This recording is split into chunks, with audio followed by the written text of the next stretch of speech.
Hello everybody, welcome back to the 3D Critic channel. I am David, your host, and today I'm going to give you guys my final thoughts on the Adidas Dame 8s, and by the end of this video I will give you a basic rundown of everything on the shoe and tell you whether or not you should buy or avoid these. So for starters, if you are interested in purchasing these, I will leave a link in the description box below for you guys.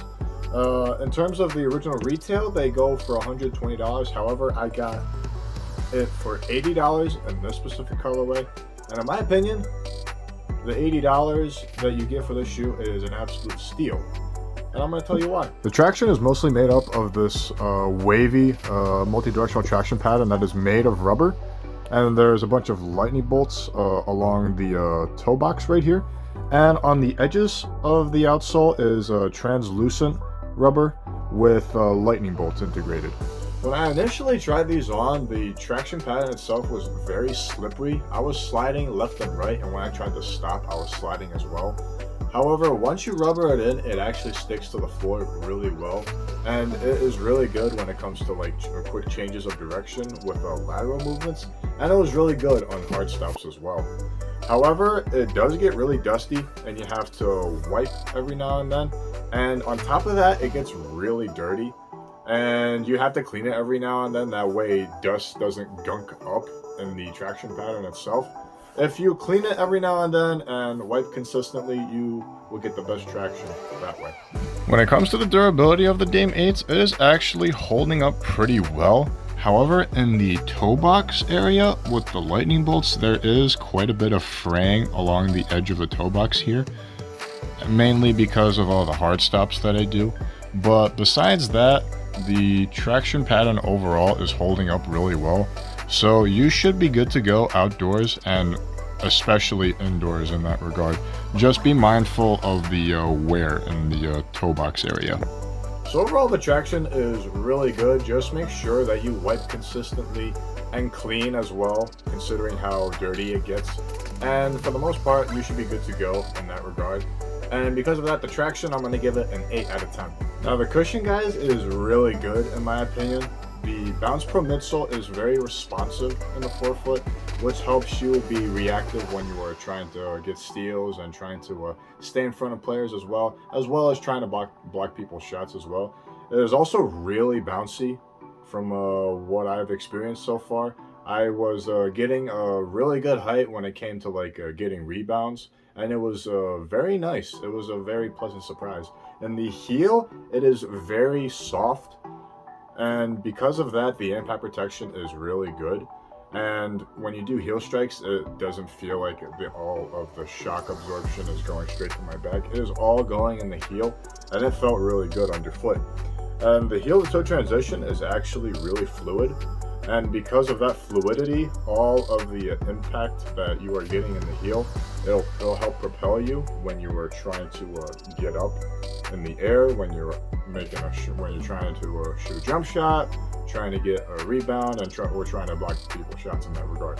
So overall, the cushion is really nice, very bouncy, and for that, I'm going to give the cushion a 9 out of 10. Materials are mostly made up of this textile mesh material with toe guards on the forefoot, with a mesh tongue with a little padding. In the back, you get ankle pillows as well as an Achilles pillow. So the materials, guys, was actually really nice in my opinion. The mesh material is very soft, and it was very flexible as well. That way I didn't experience any pinching when I was playing in them. The tongue was padded enough to the point where I didn't feel any pinching in the laces as well. I also like the ankle pillows as well as the Achilles pillow. It was very comfortable on the back of my foot. And because of all this, I'm going to give the materials a 9 out of 10. For the right fit, I would go down half a size personally. Width-wise, it was actually really nice. There was a little bit of flexibility. And length-wise, there was a little bit of room in the toe box. So if you want a really tight fit, I recommend that you go down half a size. If you are a wide foot, try them on in stores. That way you can get the best fit and see if you need to go up an extra half size.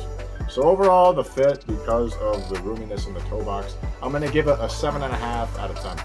The lockdown is also really good on this shoe because of the Jaggered lacing system that you have here. It is very nice when you lace them up completely. It gives it a lot of coverage to like tighten them up. That way the midfoot won't go anywhere. And then the heel, because of the ankle pillows as well as the heel pillows, you are not going to get any heel slippage at all because of the padding and the heel. So overall, the lockdown for me, I'm going to give it a 9.5 out of 10. Now the main support features on this shoe is a really wide stable base with a protruding bulged outrigger, which helps prevent you from rolling your ankles. And the midsole itself craters the foot. That way you won't roll your ankles any further. And the midfoot, there is a internal shank plate, which helps with the overall torsional support. And in the back of the heel, there is an internal TPU heel counter that will help you prevent the heel slipping from side to side.